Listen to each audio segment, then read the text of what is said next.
Barado na naman, oops, huwag ka munang bumili ng bagong hot end. Mahal to baka karayom lang yung solusyon dyan. May iba-ibang sukat to, depende sa nozzle mo. Ito yung tinatawag na hot end. Itong plastic na green dito ay papunta sa hot end. Yung hot end, yung mainit na part at tutunaw sa plastic.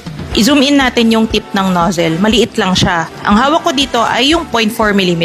Minsan, bigla na lang yung magkakabara. Bihira naman sa 0.4. Sa 0.2 ako madalas nagkakaproblema. Siguraduhin mainit ang nozzle kapag gagawin to. Nagtry akong mag-extrude manually pero ayaw lumabas. Kapag may ticking sounds din, barado yan. Bago ko kalasin itong buong print head, tutusukin ko muna ng needle. Minsan madaling araw talaga nito gustong magbara. Hassle kasing magbaklas, baka kaya naman ng karayom. Manipis tong karayom na to, so dahan-dahan lang sa pagtusok para hindi siya mabend. Para magamit mo pa ulit. Susubukan ko ng tusukin. Medyo mahirap lang kaya wag kang huminga. Minsan makukuha sa isang tusok, minsan hindi. Mag-e-extrude ako ulit para matest kung may lalabas ng filament. At ayan, diretso siya, okay na, hindi na barado. Take note, ito ay magwo-work lang kung ang bara ay nasa nozzle. Kung ang bara ay nasa extruder, katulad nitong ABS filament na to, kahit anong tusok mo ng karayom ay hindi yon gagana. Kailangan na talagang baklasin yung print head kapag ganito ang problema.